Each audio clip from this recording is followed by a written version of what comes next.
So in the previous streams and videos, me and Hello Yassine, actually Yassine came up with this idea. He was like, the only thing that is holding Uzi back was that he wasn't performing Eternal Take.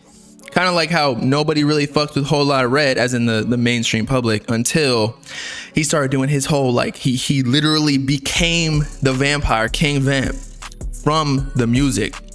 And since Uzi never did that other than like one virtual show, just people didn't catch on to Eternal Take. So that's a little background context.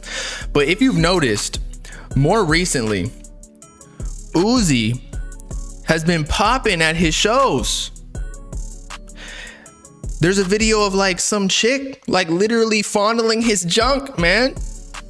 And like this makes Uzi look lit as fuck, okay? Hold on, let me pull up the browser. This chick, first of all, this gotta be like some sort of sexual assault charge. Look at this. She's quite clearly grabbing dude's baby Pluto. Oh my God, she's trying to play it off like, no, I'm just trying to grab his leg. More like she's trying to grab his third leg. I don't know what he packing, but I assume, you know, it's decent. Usually guys with confidence like Uzi, you know, they got something in there at least. But yo, I feel like just the shows and plus him performing One of One, it kind of adds a layer of, I don't even know what it would be called, but like anticipation for a song. But when you're posting snippets online, like that can only go so far. Everybody's still on their phone. They probably got one tab open where they're watching the fucking hub beating their meat. Meanwhile, they have to finish by listening to some Uzi, but the snippets just ain't hitting because, you know, they're getting edged because it's only online. But when you see Uzi in person doing this sort of bullshit, it kind of brings us back to 2016 where bro was literally running away from fans. This is the same shit. He got bitches. I bet you this video is like the singular turning point for Uzi's not like comeback, because he's always Uzi, but you know what I'm saying? Like the turnaround for perception of Uzi where people stop saying he's mid and whatever. Like this looks like, you gotta see almost, this is why labels promote their artists on Instagram pages by paying for promos. It's not necessarily to get people to check out their music, but it's to like show how many people like this artist, even if it's manufactured or fabricated. But that kind of adds like a, what is it called, a herd mentality, where then people will start liking them, or they'll give it another try just because they see other people liking it. Because us as humans, we like communities. We don't like to be just the one person who likes something, because then it gets boring. I mean, I myself almost quit YouTube because I was like legit by myself. Like everybody's at a corporate ass job in my friend group, and I'm sitting at home like fucking talking about Playboy Cardi, which, you know, it's fun for me, don't get me wrong, but it got to a point where I was like, man, I'm lonely, you know?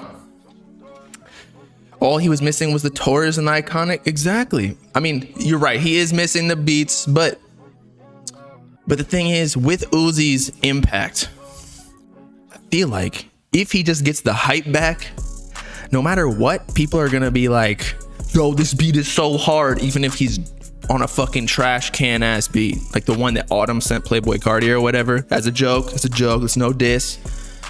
You know what I'm saying? Just Uzi has that sort of impact. He is a fucking GOAT. He's leveling up after being with Yeet. Bro, he was already this level. I think he just got complacent, or I sound like a fucking seal. Or Uzi started dating JT around the time of Eternal Take, right? And he was whipped. He was whipped as fuck. He didn't want to go on tour. Meanwhile, like, Cardi started what? End of actually, Eternal Take dropped March 2020. No one was really performing until end of 2021. So I think what happened with Uzi was Eternal Take dropped at the very beginning of the pandemic, right? People were actually still in school. I think like a week or two later, that's when like the lockdown started happening. So there was hella streaming numbers because people, well, one, there was already organic hype, but two, there was nothing else for people to do other than be at home and like listen to music while I don't know. Like I believe the poppin' show there was Tiger King. I think that's what it was called. And so the streaming numbers were astronomical, like 300K, far surpassing anybody else, right? But the tours, there were no tours. So he kind of fucked himself.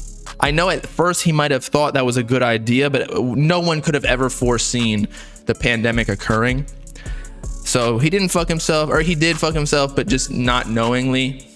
And that was the first album of the pandemic. So he really had the most time between the album and a potential tour start date.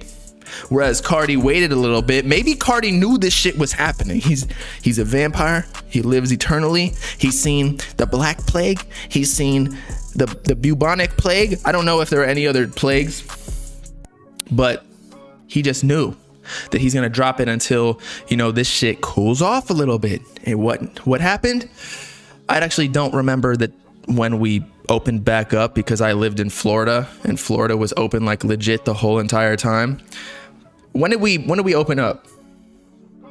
Who had the most streams though? It was Uzi. But the thing is, with Lil Baby and Lil Durk, since Uzi's not street per se, he's probably more street than me.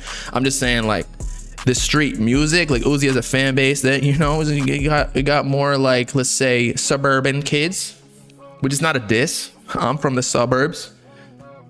So his streams were not as, let's say, long-tailed as Lil Durk and Lil Baby, who, yes, got less first week sales, but they ended up streaming more than Eternal Take, I believe, in 2020. So it's just unfortunate. At Summer Smash, he played straight EA. Exactly. And the thing is, that probably helped out the album. When you perform your album, it adds, like, again, another layer of like attachment, because you saw it live. There was emotion. You were probably on fucking Molly. You were on some pink rock Molly, not no fucking meth, fentanyl laced shit. Or even if you were on that shit, you probably even got higher. So then when you hear it in the car, you're like, damn, like I remember, because music takes you back. So the live performances are huge. Cardi knows that now. Travis Scott knew that a long ass time ago, because he been putting on big ass shows. Travis is just now starting to perform. We'll see what happens if like people will boo him off stage. I doubt it. I feel like people have forgiven him.